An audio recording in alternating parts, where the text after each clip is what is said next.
En realidad, nuestro profundo agradecimiento a que llegue a nuestros estudios y, por supuesto, pensando en ustedes, porque el hecho de que el médico neurólogo y el médico psiquiatra Luis Semper, que tiene una trayectoria impresionante y que tiene una humildad increíble, ha llegado aquí para darnos una mano de diálogo entre ustedes y nosotros. Muy bienvenido, doctor. Gracias, Beatriz. Gracias por estar siempre, aquí. Siempre que estoy acá, y especialmente en tu casa, con Jorge, me hacen sentir, en familia. Así que gracias. Yo te agradezco mucho esta presentación y sobre todo que me hayan invitado, en un honor para mí. Para nosotros también y creemos que es una deuda con la teleaudiencia, porque después de esa primera vez la gente llamaba y decía, ¿cuándo va a volver el doctor Semper? ¿Cuándo va a volver? Y pronto, y bueno, sí, y se dio. Comenzamos el nuevo ciclo con la presencia de él y con tan buena onda como la que tiene, porque es un médico que está sumamente ocupado, sin embargo viene a darnos una mano, a ustedes y a nosotros, tal cual como lo dije. Jorge, hacemos la presentación un poquito más extensa de lo que significa en la comunidad de la psiquiatría el doctor Semper. Muy bien, estimados televidentes, como anticipó Beatriz, el doctor Luis Alberto Semper, recordamos que es médico psiquiatra y médico neurólogo. Es profesor de las carreras de neuropsicología y psicofarmacología en la carrera de psicología de la UNCASAL, Corrientes. Expresidente del Colegio Argentino de Neuropsicofarmacología. Vicepresidente de la Asociación Argentina de Psiquiatría Biológica. Miembro fundador de la Asociación Argentina de Trastornos de Ansiedad. Y a su vez miembro de la Asociación Americana de Psiquiatría y de la Asociación Argentina de Psiquiatría. Con ustedes, el profesor doctor Luis Alberto Semper. Gracias, Jorge. Gracias. Bueno, tengo entendido que estaban interesados en un tema que era el estrés. Que nos ocupa a todos, ¿sí? Ajá. El estrés. Yo creo que es un tema permanentemente vigente, el tema del estrés, porque ya van a ir entendiendo que el estrés es la piedra fundamental para entender muchas de las enfermedades y los trastornos psiquiátricos, y no solamente los trastornos psiquiátricos, sino la mayoría de las enfermedades médicas, de las cosas que nos acontecen cuando nos enfermamos, están íntimamente vinculados al estrés. Uh-huh. El término estrés, en realidad, es un término que se hizo vulgar, en el sentido de que todo el mundo dice estoy estresado, me siento estresado, algo me pasó y estoy estresado, trabajo mucho y estoy estresado, estoy con mis hijos y estoy estresado. Bueno, en realidad quien acuñó el término estrés se llama Hans Selye. Él describió y descubrió una cosa muy importante, que todos los organismos vivientes necesitan tener un mecanismo de adaptación a todas las circunstancias que van pasando. Él lo describió así, como sistema general de adaptación. A eso le llamo estrés.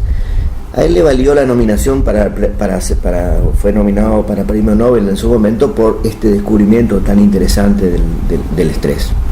¿Qué es en definitiva? En definitiva es todas aquellas acciones que hace nuestro cuerpo, nuestro organismo y también de otros seres vivientes, no solamente en el hombre, para poder ajustarse y adaptarse a una situación nueva. Por ejemplo, si yo estoy en este momento con una temperatura muy agradable, como es el estudio, ¿no es cierto? Estamos 20, 21 grados, y yo salgo a la calle y hace 40 grados de temperatura, mi organismo tiene que hacer una serie de cambios para poder adaptarse a esas circunstancias. En definitiva, esas circunstancias lo que hacen, o esas adaptaciones, lo que hacen es tratar de mantener un equilibrio, que en medicina se llama homeostasis. O sea, que cada una de las pequeñas partes que forman mi organismo, que son las células, tengan el beneficio de tener exactamente el mismo aporte de oxígeno, el mismo aporte de nutrientes, el mismo aporte de sangre, y eso es lo que hace el mismo aporte de cada uno de los minerales que necesitamos para vivir. Y entonces un sistema, tiene que hacer irregular de una manera no consciente este equilibrio que se llama adaptativo. Entonces, cuando por alguna circunstancia el organismo fracasa en esta adaptación, o cuando vamos a ver que es más interesante, cuando se agota en realidad, cuando se está adaptando permanentemente a una situación nueva y termina agotándose, aparece lo que en medicina llamamos distrés. El distrés es lo que la gente conoce en definitiva como estrés. El estrés es bueno, o sea, no podemos sobrevivir siquiera, no podemos vivir si no tuviéramos estrés. Lo que es perjudicial es el distrés, o sea, la alteración de la adaptación que tenemos como organismo frente a una situación externa. Eso es el distrés. Tal cual como lo dije al principio, salimos de aquí y nos vamos a un lugar, y si el organismo no se puede adaptar, entonces estaríamos en un distrés. ¿Cómo no se adapta el organismo? No se adapta fracasando de dos maneras. La primera, en que algún órgano o algún sistema se lesione, porque para que se produzca este sistema adaptativo se ponen en juego una serie de mecanismos biológicos, entre ellos algunos muy rápidos y otros más a largo plazo. Y esos mecanismos, digamos, adaptativos, mantenidos en el tiempo, si bien en un momento determinado nos adaptan y nos salvan la vida, mantenidos en el tiempo, pueden provocar un desgaste en nuestro organismo. Y ese desgaste puede ser en un órgano, puede ser un sistema, puede ser en un aparato que se daña precozmente, se gasta. Es como si un automóvil estuviera sometido a un régimen de trabajo muy elevado y o se termina rompiendo o fundiendo el motor, o bien se rompe alguna pieza. La otra forma es cuando termina agotándose el organismo, y es lo que conocemos justamente por depresiones por agotamiento. Entonces hay toda una serie de situaciones que ocurren en el estrés que están vinculados a estos dos mecanismos. El primero, muy rápido, que es un sistema, por así decir, para que entiendan muy clarito, de cableados. O sea, cada uno de nuestros órganos, vamos a poner uno, el corazón, tiene un cableado que viene de nuestro cerebro, si lo queremos poner así, y que cuando estamos ante una situación inminente de temor, de amenaza, de emoción, uno de los cables prevalece sobre el otro y hace que el corazón lata más fuerte. Cuando estamos en reposo, el cable, digamos, que hace de negativo comienza a hacer al corazón latir más lento. Así entonces cada uno de nuestros órganos se adapta ante una situación, digamos, inminente, de peligro generalmente. Cualquiera de nosotros, si ahora que está tan de moda, estuviéramos atacados, amenazados en la calle, sin que nosotros voluntariamente hagamos algo, nuestras pupilas se van a dilatar, nuestros músculos se van a poner más tensos, nuestro corazón va a aumentar su frecuencia cardíaca, la presión va a subir, vamos a aumentar los niveles de azúcar en la sangre, seguramente vamos a aumentar la avidez por la respiración, vamos a comenzar a respirar mucho más frecuentemente para tener más oxígeno, y esto nos permite o pone al individuo en condiciones de atacar o de huir frente a esa amenaza. Y eso es básicamente lo que se llama estrés. Cuando la situación es permanente, o sea que una vez, digamos, pasado la situación de amenaza, el organismo vuelve otra vez al equilibrio inicial, que es el reposo.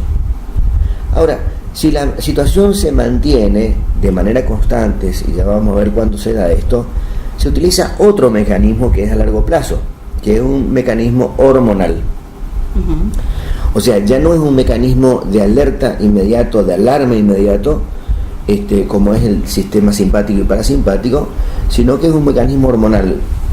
Hay unas glándulas que están sobre nuestros riñones que comienzan a segregar unas hormonas, entre ellas el cortisol, que son en definitiva corticoides. ¿Qué es lo que hace el cortisol?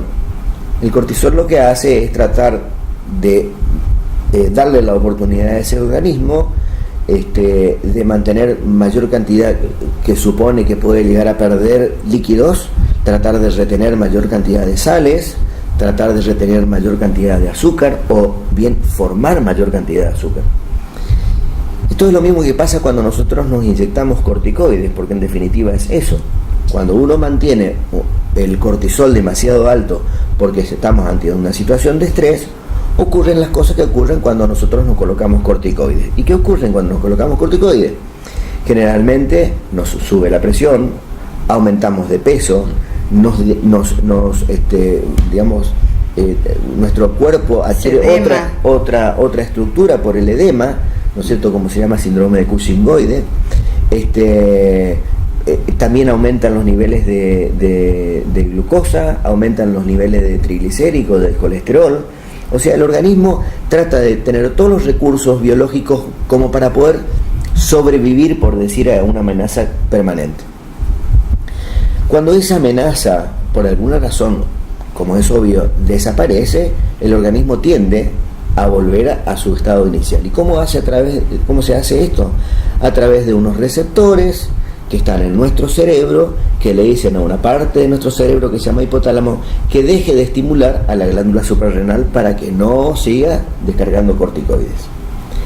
Ahora, fíjense una cosa que es muy interesante. Uno dice, estoy estresado. Y cuando uno está estresado, no sabe que se está exponiendo a tener la presión más alta, a tener el colesterol más alto, al tener la glucosa, o sea, el azúcar más alta. Está expuesto a que el sistema inmunitario se deprima, o sea, está expuesto a tener más enfermedades infecciosas y aún tumorales. Está expuesto a envejecer su cerebro. ¿Por qué razón? Porque los niveles de cortisol elevados hacen que esas neuronas que están en una región crítica de nuestro cerebro que se llama hipocampo, donde nosotros consolidamos la memoria, esas neuronas comienzan a morir de manera prematura. Eso se llama apoptosis, o sea, una muerte prematura de las neuronas. En definitiva, lo que pasa durante el estrés es que nuestras neuronas están muriendo. O sea, no es solamente decir estoy estresado, sino que ocurren una cantidad de cosas dentro de nuestro organismo que realmente lo ponen, digamos, en una situación de alerta permanente. Pero ante eso, la gente común que vive trabajando, que va y le dan un medicamento y le dicen, no, lo que pasa es que usted está muy estresado. ¿Qué tiene que hacer? ¿Cómo se da cuenta? Sobre cómo se reconoce. Se da cuenta. Bueno, ¿no? En definitiva, el estrés, una vez que está instalado y tiene manifestaciones físicas, es relativamente fácil de diagnosticar. Pero cuando uno comienza con los síntomas del estrés, son síntomas habitualmente subjetivos y son un tanto también inespecíficos. ¿En qué consisten? Básicamente la persona tiene un poco más de dificultades para dormir, normalmente se concentra menos, habitualmente se cansa con más frecuencia, habitualmente está más intolerante con las personas y está más irritable. Habitualmente estas cosas también ocurren que suelen tener y se suelen quejarse de contracturas musculares, especialmente en la nuca y en la espalda, de tensión en la cabeza, suelen tener muchas molestias digestivas y que están vinculadas básicamente a la sensación de tensión que uno tiene frente a un problema, que es el que produce el estrés. El organismo lo que está haciendo es tratando de adaptarse a ese problema. Ya una vez que se produce el estrés, depende cuál es nosotros llamamos locus minor, o sea, cuál es el órgano que es el que, se manifiesta, que puede ser dentro del aparato digestivo el estómago, y entonces uno tiene una gastritis o una úlcera gastrointestinal, o puede ser el colon y entonces tiene una irritación del intestino grueso, o puede ser del aparato osteomuscular y tener, contracturas musculares importantes, cefaleas, trastornos menstruales, ataques cardíacos o dolor en el pecho, falta de aire, o pueden aparecer enfermedades metabólicas como ser la diabetes. Entonces ya están, a largo plazo el organismo ya ha mostrado signos y síntomas del paso del tiempo de la situación que produce el estrés. Por supuesto que lo que yo estoy diciendo, nosotros no lo vemos en todos los animales, y en definitiva lo que produce el estrés o lo que desarrolla la parte fisiológica del estrés es una parte de nuestro cerebro que es primitiva, es muy elemental, que es un cerebro reptiliano, por así decirlo, que compartimos con todos los animales. Sin embargo, los animales, en términos de la práctica, si bien es cierto que se estresan, sobre todo los animales domésticos, no tienen el nivel de estrés que tenemos los seres humanos. Y esto tiene una razón de ser. Los seres humanos, obviamente con las diferencias morfológicas y funcionales que tenemos respecto a los animales, entre ellos la liberación de las manos para construir el mundo, la capacidad de comunicarnos a través de la palabra, el pensarnos, el tener conciencia de nuestra mismidad. Tenemos además una virtud muy particular, que es la capacidad de manejar un tiempo distinto, que es el futuro. O sea, ningún animal puede manejar el futuro. Y cuando manejamos el futuro, nos permite la libertad de elegirnos y de elegir. ¿Qué significa? Yo puedo decir mañana, pasado mañana, dentro de un año, dentro de 2 años, voy a hacer determinadas cosas, o voy a hacer determinada cosa. ¿Qué significa esto? Tenemos la absoluta libertad de elegirnos. Y cuando tenemos que elegir, tenemos que optar por algo bueno o algo malo. Y nos arriesgamos en la elección. Siempre estamos ante una situación de incertidumbre. O sea, siempre estamos ante una situación de amenaza en cuanto a decisiones de nuestras vidas. Si tenemos que decidir que algo es importante o no es importante, si tenemos que optar por A o por B, sabemos que si optamos por A, tenemos que renunciar a B. Y a veces estas cosas no las queremos hacer. Y sobre todo, otro hecho importante, que el hecho de que el ser humano pueda, como elemento de libertad y un grado filogenéticamente más elevado de poder manejar la temporalidad, nos expone sobre todo a la conciencia y al conocimiento de nuestra finitud. O sea, sabemos que nosotros no vamos a morir. Los animales evitan la muerte, pero no tienen conciencia de que se van a morir. Obviamente que esto nos pone en un dilema: ¿qué pasa después de la muerte? Con un temor, ¿no es cierto?, frente a esta circunstancia de cómo va a ser nuestra muerte, qué pasará después, con todo lo que implica también la capacidad que tiene el humano ante esta situación de la espiritualidad, ¿no es cierto? Pero no quiero irme a ese tema, sino en ese camino a recorrer, en esta semiconciencia que tenemos de la futuralización, encontramos ahí una serie de amenazas, podríamos decir potenciales, porque si están en el futuro no se han dado, pero las vemos como potenciales. Y bueno, y frente a esas amenazas potenciales, nuestro organismo tiene necesariamente que adaptarse, generalmente cuando hay mayor cantidad de incertidumbres. O sea, hace un esfuerzo para preocuparse, tratar de ocuparse de algo que todavía no ha ocurrido y que supone que va a ocurrir, y que hay ciertas personas que suponen que lo que va a ocurrir va a ser siempre catastrófico. Entonces, hay determinadas personas que son mucho más vulnerables a sufrir el impacto del estrés que otras. Una persona, digamos, que no se preocupa tanto, obviamente, y que en su vida no hay tantas incertidumbres, obviamente va a tener menos predisposición a desarrollar el estrés que una persona que tiene un trastorno que se llama trastorno por ansiedad generalizada, y que habitualmente son personas, insisto, que como signo principal o síntoma principal es la preocupación desmesurada. Bueno, hay mucho más hilo para cortar, pero como una primera instancia, Jorge, me parece que no podemos pedirle más al doctor de lo que ha explicado. Yo les quiero, por un lado, agradecer a ustedes y por otro lado felicitar. Alguien dijo alguna vez que un cardiólogo puede tratar en un momento determinado una hipertensión, tal vez en 1 hora de consulta revisando bien a un paciente, pero si ese cardiólogo se dedica a hacer psicoeducación en medios de difusión, seguramente va a prevenir muchas más hipertensiones. Y a veces nosotros no nos damos cuenta de eso. Yo creo que lo que están haciendo ustedes, en este caso yo soy un instrumento nada más, de poder advertir a la población sobre este u otros riesgos que simplemente como elementos preventivos pueden tranquilamente evitar mejorar su calidad de vida para no padecer esta u otras enfermedades.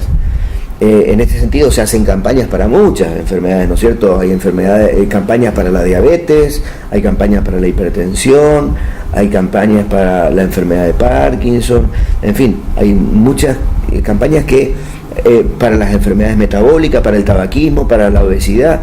O sea, hoy justamente a través de los medios de difusión uno permite hacer que la población tenga una mejor calidad de vida y que tenga una mayor longevidad también. Y nosotros desde nuestro staff, doctor, le contamos que tenemos justamente médicos, psicólogos, psicopedagogos, profesores en distintas ciencias, tratamos la educación, tratamos la salud, tratamos las áreas, todas las praxis humanas, para justamente coadyuvar a una mejor calidad de vida y además formarnos en aquello que necesitamos. Le agradecemos muchísimo sus palabras y le agradecemos este tiempo y le pedimos por favor que no nos abandone, porque es tan bueno esto que está haciendo por la comunidad y la zona que nos rodea, que bueno, a la vez lo comprometemos en el tiempito que usted tenga para venir y hablar sobre otros temas, porque por supuesto le damos el teléfono al consultorio, pero qué buena es su presencia acá, doctor. Muchísimas gracias de parte mía. Gracias, Beatriz, gracias, Jorge. Gracias, como siempre Luis, me por siento, tu presencia. Como dije al principio, me siento realmente en casa, muy cómodo. Y después, en otra oportunidad, tenemos que invitarlo, o iremos nosotros a hablar con la rectora del Instituto Semper, su esposa, para invitar a tantos jóvenes y muchas personas a participar en los estudios que tienen para cursar en ese Instituto Superior de Profesorado. Muchas gracias, doctor. Gracias, Beatriz. Gracias, Jorge. Gracias, De nuevo, Luis. y lo felicito. A usted. Esta ha sido la presencia en nuestros estudios del profesor doctor Luis Alberto Semper, médico psiquiatra, médico neurólogo.